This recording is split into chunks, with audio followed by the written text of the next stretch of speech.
Another episode of Organic Minecraft. I'm Mr. McSquare, and I'm just so glad to see you all again. Thanks for joining me. Today, we're gonna make a water source, which is what this hole here is for. We're on top of we're outside at the exterior of the crater's lip. So you can see I'm digging a channel here. Water to be added later. So we're digging a channel and creating a path that we want water to take.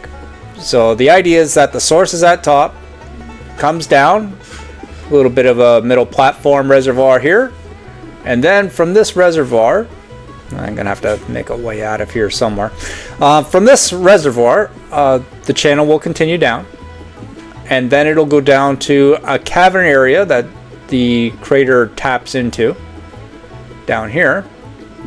And then we'll make a water course that we can build farms down here. So the hidden crater needs its hidden farms, and the hidden farms are down in this cavern. And these caverns, for anyone that plays Minecraft, the caverns go on for like forever. So the caverns that are right next to the crater, which is that glass windowed building behind me, and we've got some pillars there. Yeah. So we're gonna run the water course right through here. And we're running right around the crater. It's right above our head right now. So the water course, as you can see, we're going to continue it just for continuity. The water will continue going through the channel, and we will pipe it into a reservoir. So you can see we've got the channel cut, and I'm just going to glass that later, but I wanted to give you a walkthrough before I seal it all up. And then the water will run and run and run and run. And does it matter that it runs? No, but we're just, for continuity's sake, we're going to make something that conceptually would actually work. And then the water path, there's a bit of a lake behind that wall, don't ask. The water path will continue on, and we will terminate at this reservoir down here. And we'll clean that up and make it look pretty as time goes on. But you don't need to see me place single blocks. That's not what this channel is about. We give you concepts and ideas and put it all together, and we try not to bore you with digging. So back at the top, got to start at the source. I'll get the shield out of the way so you can see better. Back at the top, we'll start at the water source, and we've added water, and we'll make some kind of fountain apparatus at the top here to start it. Not that it's just collecting rainwater and going, but it'll be some kind of a spring. Okay, you can see it flows nicely down. And like I said, I needed access into that reservoir area, so we sloped one side. But there, the waterfall looks beautiful. Lovely. And then the water source collects into a cistern, as it were. And then, oh, okay. I forgot to fill this area in with water. Always double check your work. Jeez. So yeah, the water will fill up and come down this path. There, you get the idea. Filling water is way easier than removing it.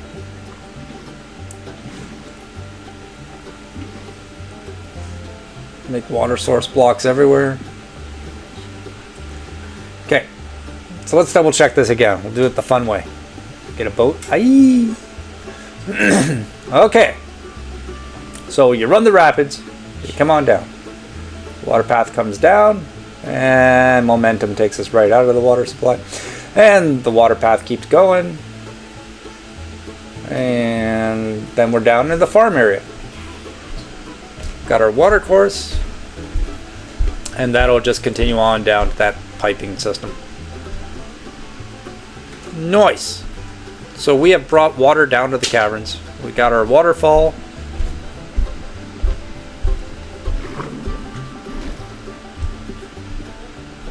Yeah. And we'll take a look at that from the top. Here we are. We're at the crater. And just because of access to that area, there's more than one way in and out of the crater. We added some stairs, a sloping little staircase out the back here. Pretty simple, pretty subtle, and just an easy way to get it up and down. And of course a hidden little stair, a subtle stair off in the corner. That's my resurrection house. And then use the old classic villager statue. Made them out of andesite. And we'll show you what we did for water sources. So we got an oxidized grate thanks to the trial chambers. And then we added a bucket of water into the grate. But when you do that, you can see the water goes all over the bloody place. So just to clean it up a bit, we made a little trench at the bottom so that when the water comes down, it doesn't spread left and right. It goes to a hole. And then when you stick a button on the front, okay, it's not going to spread all over the place. And sequence matters. So put the button on first, and then when you put it down, it'll just come straight down. And all that does is just cleans it up way better instead of it just being water exploding out of the chest of the statue. No. It flows down from the block, collects into the reservoir, and then continues on its merry way.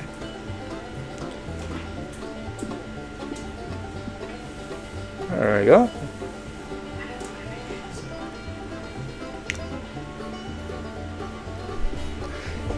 And we added some glowstone just to highlight the overflow points of the waterfalls, just to pretty it up a bit. Also keep the monsters away. So we got that lit up there for the waterfall. I like it. A little bit of flowing movement in a world of static blocks is nice.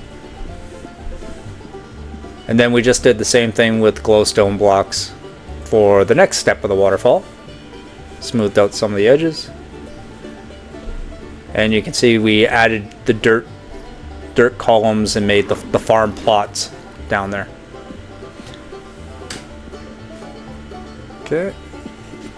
And you can see the glowstone at the top of the second waterfall as well. So the farm plots, glowstone, farm plots.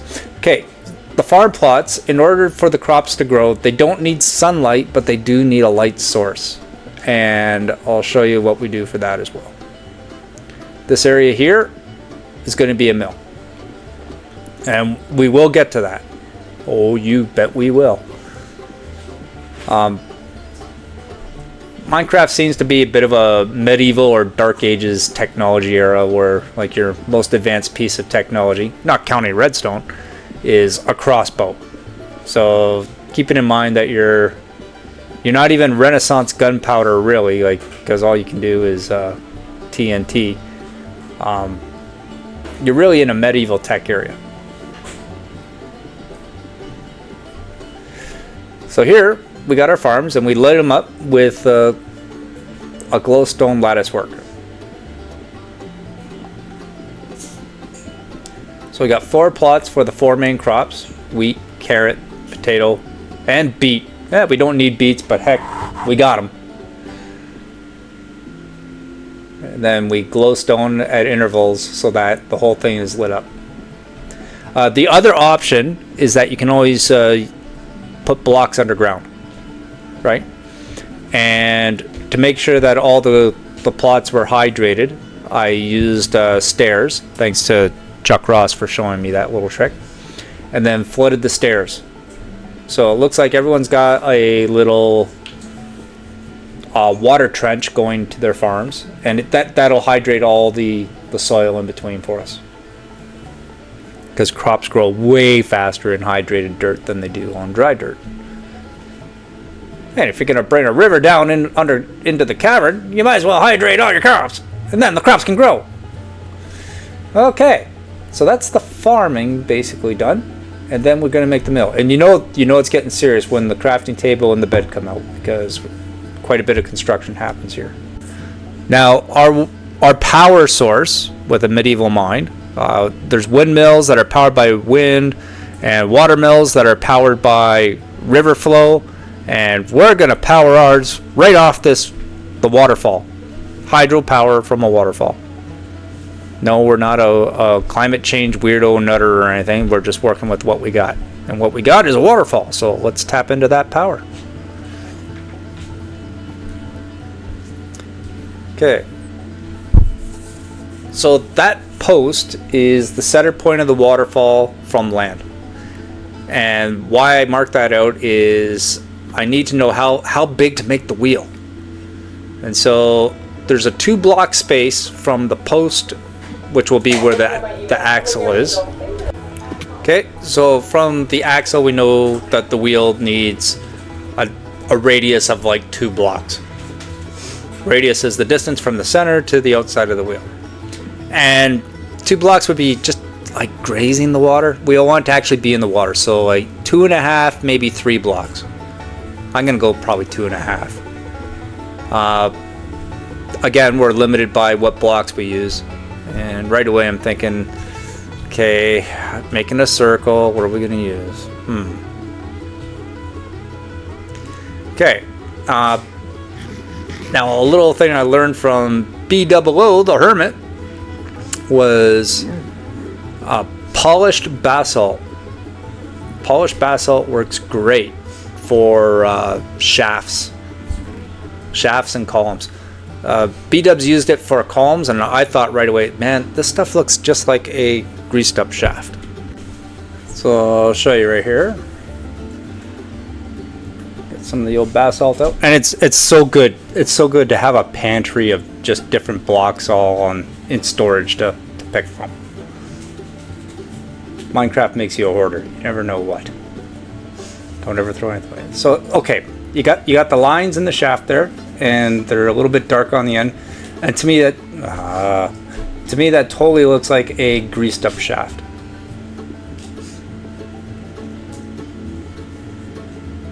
So with that in mind, we will use the polished basalt for our axle of the shaft.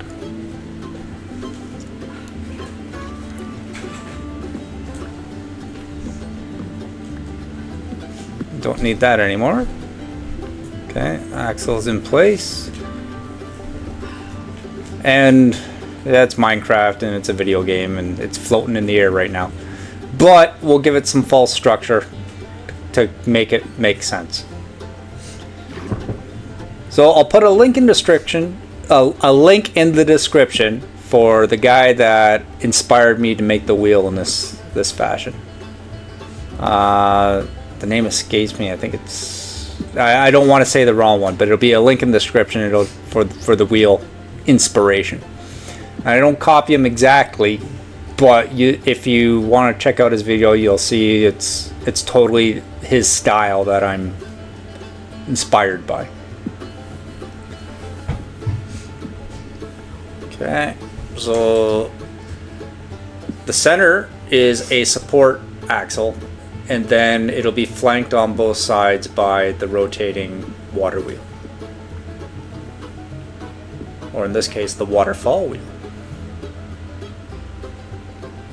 So two-sized axle that'll theoretically miss the water, and then on the outside, like I said, about 2.5, and so that half portion is going to be trapdoors. It'll make sense when you see it in a circle. And I do like that instead of the waterfall going straight down, as soon as it hits that thickness of a trapdoor, you can see the waterfall adjusts a bit, like the water splashing over an object, which it is, and then carrying on its route. So there's the trapdoors there, and that'll be the extent of the circular wheels that we're going to attach to the drive spokes. Okay. And then of course, using other blocks, those blocks are temporary. It's all about putting these stairs in the right place at the right direction and configuration to give the illusion of a circle. Center's the spokes, and then the outside two are the wheels. And yeah, there's a more efficient way of doing it, but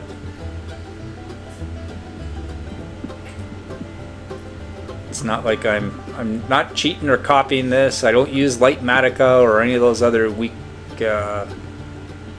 little helpers that some other YouTubers use.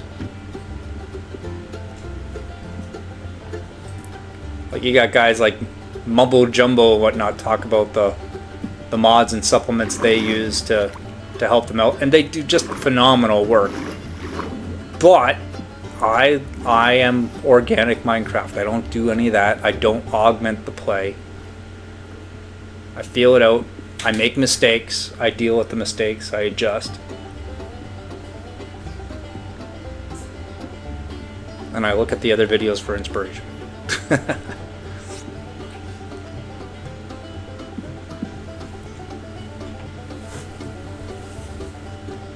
That being said, I'm no mumbo jumbo, but if you want to hit that like and subscribe button, it really means a lot to me. It would help me a lot. In the meantime, I will continue working on this wheel. See, wrong way. There we go. And it looks very chunky when you look at things up close, but a lot of builds, you're not meant to look at it from 1 foot away. You gotta look at it from a distance. And the farther back you step, the more circular it appears. Your brain draws the links from things it understands. Okay, and this is a double wheel system. You can see it's starting to come together.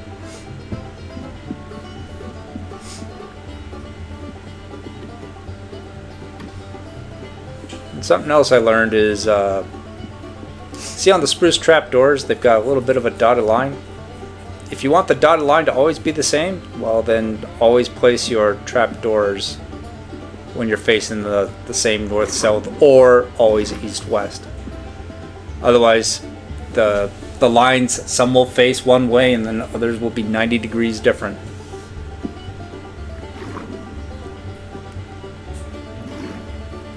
Hope that makes sense to you. I know what I'm talking about.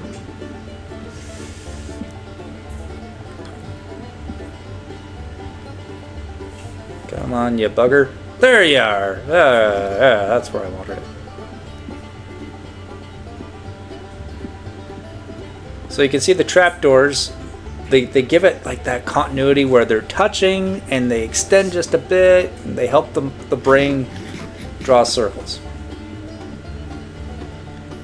So we got the spoke through the middle and then the completed circular outsides with the connecting shafts in the middle.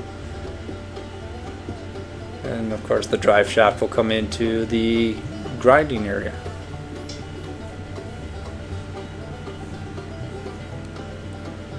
There we go.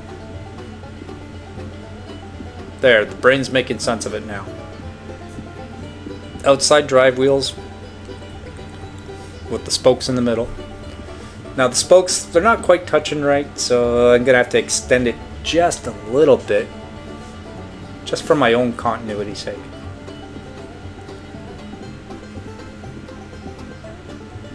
Because when you look at the middle, they're not quite touching. I don't like it.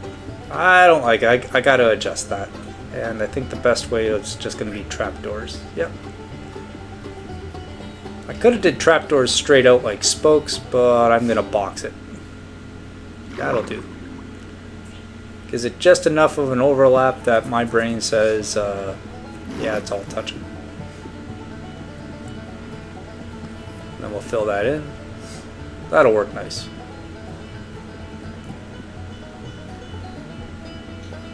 It's funny, because it's actually a fair bit amount of work for something that you're hardly ever going to see.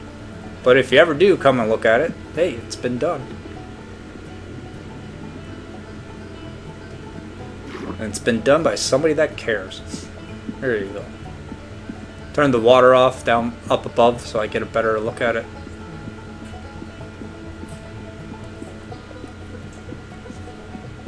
Yeah.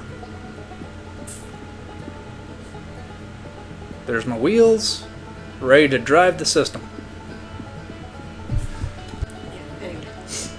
Okay. We're getting there. Thanks for staying with me.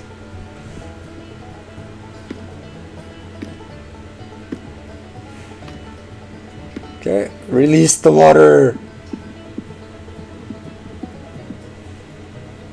And then have another look to see how that appears.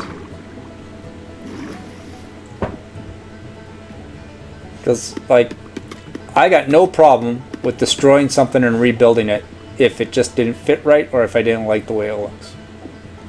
And I really like the way that looks. There we go. The waterfall comes down, it splashes over the edge, and theoretically the wheels would turn. I like it. I like it! Considering I'm dealing with squares and cubes, I really like it. Okay. And then, in this area over here, on this side, we'll build a mill. Okay. Put some support structure out, extend the axles. And that's just black stone walls for the filler in between the wooden frame and the drive axle. I used walls to give it a little bit of depth so it wasn't all flat. And black stone because it's the darkest thing I could think of that I can make walls out of.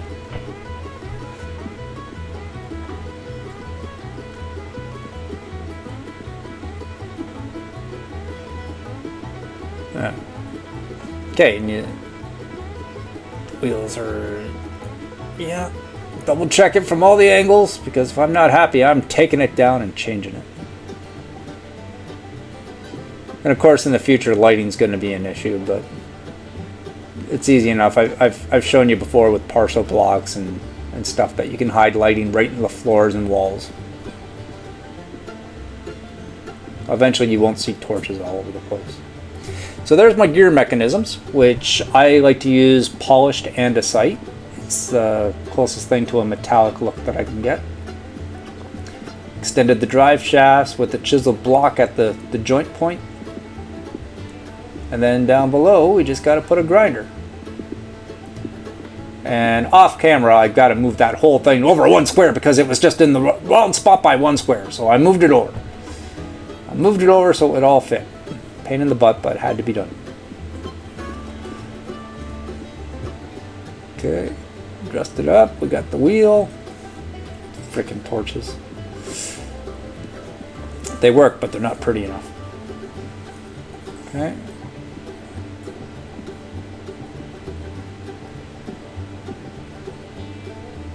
This is the most I'm going to look at this wheel, because then when I move on to other builds, you're just going to see a waterfall in the distance and not worry about this thing ever again. But there, the wheel's set up, and the wheel drives the shaft, and that shaft will drive the grinding stone. So then over here, we bricked in a structure that has the grinder inside. Really simple. It's really just a crop storeroom. But we dressed it up. There's the grinder. And for reference, if you look at a windmill grinder or a watermill grinder, mills throughout medieval history have been a cornerstone of the economy. All the farms would have to bring their stuff to the mill to have it processed before it could be brought to market. But we process it ourselves and keep the profits. Ha ha ha. The old cut stone right at the joint points. Gives it the illusion of being supported, but still able to move.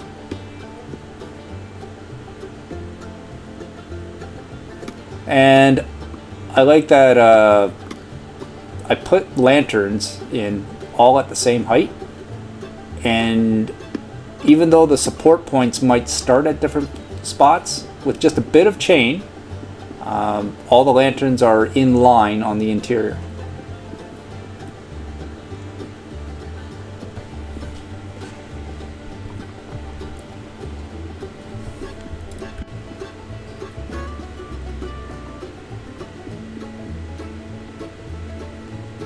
Okay, water-powered mill. I like it. Oh, and then also this week while I was doing things, I put an add-on to my furnace. So I've got my enchanters in their little cabins on the side, but in the smelting area up there, see the big old smokestacks and the lava generators, etc., etc.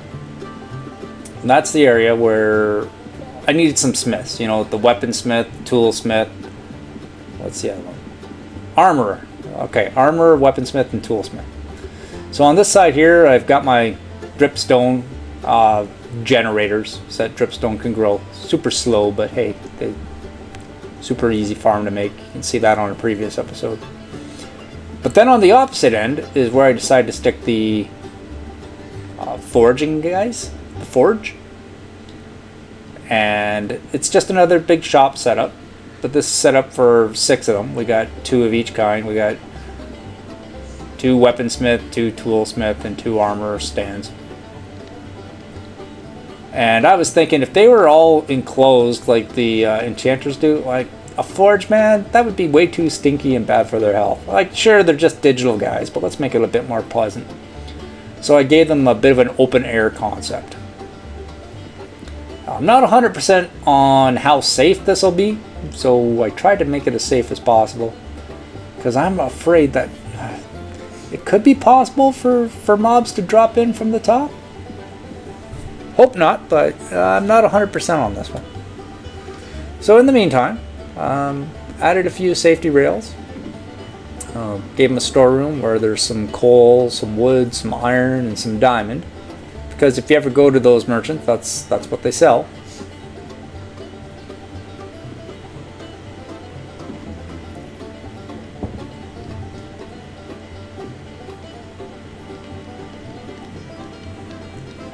Okay, so we got a forge set up.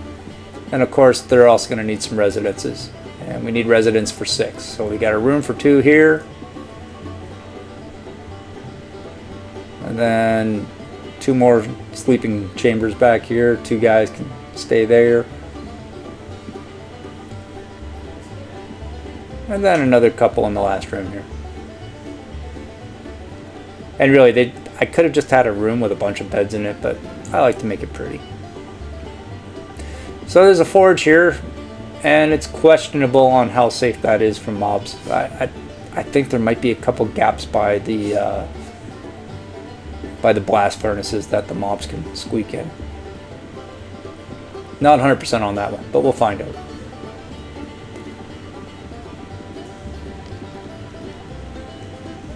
Okay. So, that's my farms. My underground farms, sitting in a cavern next to the hidden craver. I like it. I like it a lot. And that set me up for even more builds in the future. Oh, and I almost forgot the best part. Oh yeah. Oh yeah. The to-do list. Waterfall done. Crops and watermill done. Oh, feels so good. Okay, that's me. Another week with me. Thanks for joining me. Till next time. Bye-bye.